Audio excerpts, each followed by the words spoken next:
Hey guys, how you all? Okay, ఈరోజు ఈ వీడియోలో మనం నేర్చుకోబోతున్నాం NISM 8 అదేనండి ఈక్విటీ డెరివేటివ్ సర్టిఫికేషన్ యొక్క whole syllabus and chapter wise weightage.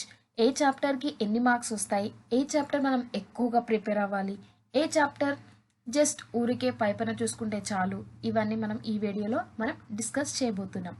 అంతకంటే ముందు మీరు లెర్నింగ్ ల్యాండ్కి రీసెంట్గా ఇప్పుడే రీచ్ అయినట్టయితే వెంటనే సబ్స్క్రైబ్ చేసుకోండి. నేను ఏదైనా వీడియో అప్లోడ్ చేయగానే ఫస్ట్ మీకు రీచ్ అయిపోతుంది. So welcome to learning land. Let's get started.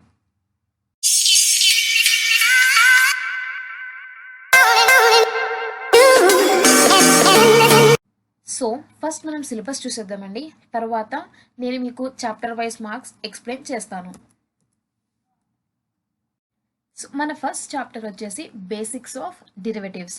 ఈ చాప్టర్లో మనం నేర్చుకుంటాం అసలు బేసిక్స్ ఏంటి డెరివేటివ్స్కి, డెరివేటివ్ మార్కెట్ యొక్క history, evolution, Indian derivative market, ఆ మార్కెట్లో ఎవరెవరు పార్టిసిపేట్ చేస్తారు, డెరివేటివ్ మార్కెట్స్ యొక్క టైప్స్ ఏంటి, దాని సిగ్నిఫికెన్స్ ఏంటి, వేరియస్ రిస్క్ ఫేస్డ్, ఎవరైతే వాళ్ళు పార్టిసిపెంట్స్ ఏ ఏ రకమైనటువంటి రిస్క్ ఫేస్ చేస్తారు, ఇవన్నీ మనము మొదటి చాప్టర్ బేసిక్స్ ఆఫ్ డెరివేటివ్లో ఇవన్నీ మనము చూస్తాము. మన రెండో చాప్టర్ వచ్చేసి అండర్స్టాండింగ్ ఇండెక్స్. ఇందులో మనం నేర్చుకుంటాము ఇండెక్స్ అంటే ఏంటిది, దాని సిగ్నిఫికెన్స్ అండ్ దాని యొక్క టైప్స్ ఏంటి, and indices, attributes of index, index management, major indices in India, applications of index. So మనం ఇవన్నీ నేర్చుకుంటాము మన సెకండ్ చాప్టర్లో. తర్వాత మన థర్డ్ చాప్టర్ వచ్చేసి introduction to forward and futures. So ఈ చాప్టర్లో ఏమేమి ఉంటాయనంటే ఫ్యూచర్స్ ఒక ఇంట్రడక్షన్, అండ్ ఫ్యూచర్ మార్కెట్ అంటే ఏంటి, కాంట్రాక్ట్ అంటే ఏంటి, pay off charts of future contracts, future pricing, commodity, equity, index futures and usage, వాటి వల్ల ఉపయోగాలు ఏంటి, ఎలా యూజ్ చేస్తాము, వాటి యొక్క ఇంట్రడక్షన్ ఏంటి, ఈ చాప్టర్లో మనము నేర్చుకుంటాము. సో నాలుగో చాప్టర్ వచ్చేసి ఇంట్రడక్షన్ టు ఆప్షన్స్. అసలు ఆప్షన్స్ అంటే ఏంటి, వాటి బేసిక్స్ ఏంటి, pay off charts of options, basics of option pricing and option Greeks, usage of options, ఇవన్నీ మనము నాలుగో చాప్టర్లో నేర్చుకుంటాం. ఇక ఐదో చాప్టర్ విషయానికి వచ్చేస్తే ట్రేడింగ్ స్ట్రాటజీస్ అండి. నేను చెప్పాను కదా మీకు ఆల్రెడీ ట్రేడింగ్ చేసే వాళ్ళకి ఇది స్ట్రాటజీస్ కూడా మనం నేర్చుకుంటామని. సో అందులో ఆప్షన్ స్ప్రెడ్ అంటే ఏంటి, స్ట్రెడిల్, కవర్ కాల్, ఇంకా protecting put, collar, butterfly spread. అసలు స్ప్రెడ్ అంటే ఏంటి, ఎలా మనం చేస్తే మనము మినిమైజ్ చేసుకోవచ్చు మన లాస్ని, ఎలా మన ప్రాఫిట్ని మ్యాక్సిమైజ్ చేసుకోవచ్చు, అవన్నీ మనము ఈ స్ట్రాటజీస్ మనం ఉపయోగించి మనం నేర్చుకోవచ్చు. Sixth chapter introduction to trading system. అసలు ట్రేడింగ్ సిస్టమ్ అంటే ఏంటి, selection criteria of stocks for trading, మనం ఎలాంటి స్టాక్స్ తీసుకోవాలి ట్రేడ్ చేయాలనంటే. Next selection criteria for index of trading, అంటే మనము ట్రేడింగ్కి ఇండెక్స్ ఎలా సెలెక్షన్ చేసుకోవాలి, దాని క్రైటీరియా ఏంటి, adjustments for corporate actions. So corporate actions అంటే ఏంటి, ఎలా అడ్జస్ట్ చేస్తారు, నెక్స్ట్ పొజిషన్ లిమిట్ ఏంటి, using daily news paper to track future and options, మనము డైలీ న్యూస్ పేపర్ చూసి ఎలా ట్రాక్ చేయాలి, ఇవన్నీ మనము సిక్స్త్ చాప్టర్లో నేర్చుకుంటాము. Next chapter introduction to clearing and settlement system. ఈ చాప్టర్లో మనం నేర్చుకుంటాం క్లియరింగ్ మెంబర్స్ అంటే ఎవరు, క్లియరింగ్ మెకానిజం ఏంటి, సెటిల్మెంట్ మెకానిజం ఏంటి, risk management, margin and mark to mark under span. So ఇవన్నీ మనం నేర్చుకుంటాము సెవెంత్ చాప్టర్లో. Eighth chapter legal and regulation environment. So ఈ చాప్టర్లో మనం నేర్చుకుంటాం సెక్యూరిటీస్ కాంట్రాక్ట్ యాక్ట్ 1956 గురించి, security act, exchange board of India act 1992 గురించి, రెగ్యులేషన్ ఇన్ ట్రేడింగ్లో మనకి రెగ్యులేషన్స్ ఎలా ఉంటాయి, అసలు రూల్స్ ఏంటి, ఎవరు మన మీద రెగ్యులేట్ చేస్తారు, వాటి సెక్షన్స్ ఏంటి, ఆ సెక్షన్స్ మనకి ట్రేడింగ్ లైక్ మ్యానిపులేషన్ నుంచి మనకి ప్రొటెక్షన్ ఇస్తుంది, ఇవన్నీ మనము ఈ చాప్టర్లో నేర్చుకుంటాం.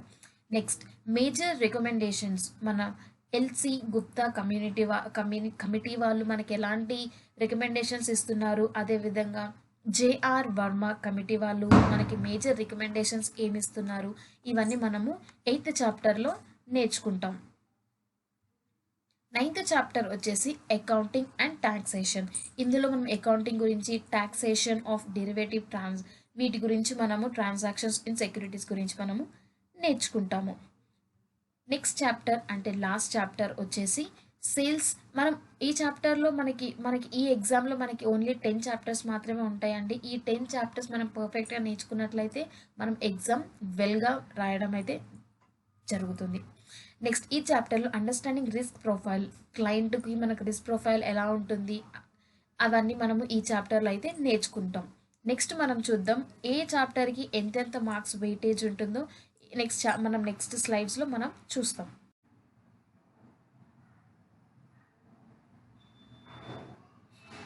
ఓకే, ఇక్కడ మనకి చూసినట్లయితే మన ఫస్ట్ యూనిట్ వచ్చేసి 8 మార్క్స్ క్యారీ చేస్తుందండి. సెకండ్ యూనిట్ వచ్చేసి 2 మార్క్స్. అదేవిధంగా థర్డ్ యూనిట్ 25 మార్క్స్. అంటే మనం introduction to forward and futures చాలా పర్ఫెక్ట్గా, నీట్గా, క్లీన్గా మనం మొత్తం తరోగా ఉండాలండి. ఎందుకంటే దాని నుంచి 25 మార్క్స్ వస్తాయి మనకి. సో అదేవిధంగా సేమ్ 4th చాప్టర్ కూడా 25 మార్క్స్. సో ఈ రెండు మనం పర్ఫెక్ట్గా నేర్చుకున్నట్లయితే ఇక్కడే మనకి 50 మార్క్స్ అనేటివి వచ్చేస్తాయి. నెక్స్ట్ 5th చాప్టర్ వచ్చేసి 3 marks, 6th chapter 4 marks, 7th chapter 13 marks, 8th chapter 15, 9th chapter 3, 10th chapter 2. So మనం ముఖ్యంగా మనము కాన్సన్ట్రేట్ చేయవలసిన చాప్టర్స్ ఏంటంటే 3rd chapter 25 marks, 4th chapter 25. So ఈ 2 చాప్టర్స్ మనం చాలా పర్ఫెక్ట్గా ఉండాలండి. సో నెక్స్ట్ 8th చాప్టర్ చూసినట్లయితే 15 మార్క్స్. సో ఇది కూడా మనకి లీగల్ అండ్ రెగ్యులేటరీ ఎన్విరాన్మెంట్, ఇది కూడా చాలా important. Next 7th chapter introduction to cleaning and settlement system, ఇది కూడా 13 మార్క్స్. సో మనం ఈ 4 చాప్టర్స్ 25 + 25 + 15 + 13. సో మనం ఈ 4 చాప్టర్స్ మనము క్లీన్గా, నీట్గా మనం ఉన్నట్లయితే 78 మార్క్స్. 78 మార్క్స్ అంటే మనకి మినిమం రిక్వైర్మెంట్ వచ్చేసి 60 మార్క్సే. కానీ మనం ఈ 4 చాప్టర్లు మనం పర్ఫెక్ట్గా నేర్చుకున్నామంటే 78 మార్క్స్ వస్తాయండి. మిగిలిన మన చాప్టర్స్ మనం జస్ట్ ఓవరాల్గా ఒక ఒక గుడ్ అండర్స్టాండింగ్ ఉన్నా కూడా సరిపోతుంది. సో మనం ముఖ్యంగా ఈ 4 చాప్టర్స్ మనం బాగా నేర్చుకొని మనం ఎగ్జామ్ రాసినా కూడా మనము పేపర్ క్లియర్ చేయగలిగేటువంటి ఛాన్సెస్ చాలా ఎక్కువగా ఉన్నాయి. So that's all guys. So ఈరోజు మనం నేర్చుకున్నాం కదా మనం ఎలా ప్రిపేర్ అయితే మనం ఎంత ఈజీగా మనం పేపర్ని క్లియర్ చేయగలుగుతామో. కావాలంటే మీరు ఈ స్క్రీన్ షాట్ తీసి పెట్టుకోండి. ముఖ్యంగా మనం నెక్స్ట్ డే నుంచి మనము చాప్టర్ వైజ్గా మనం రివిజన్ చేద్దామండి. మనం ప్రతి ఈచ్ అండ్ టాపిక్ని నేను క్లియర్గా మీకు ఎక్స్ప్లెయిన్ చేయడం జరుగుతుంది. సో దట్ మీరు ఈజీగా ఈ పేపర్ని అయితే మీరు క్లియర్ చేయగలుగుతారు. So thank you for watching guys. ఈ వీడియో మీకు నచ్చినట్లయితే లైక్ చేయండి, షేర్ చేయండి, సబ్స్క్రైబ్ చేయండి. ఓకే, చలో, టేక్ కేర్, బాయ్ బాయ్.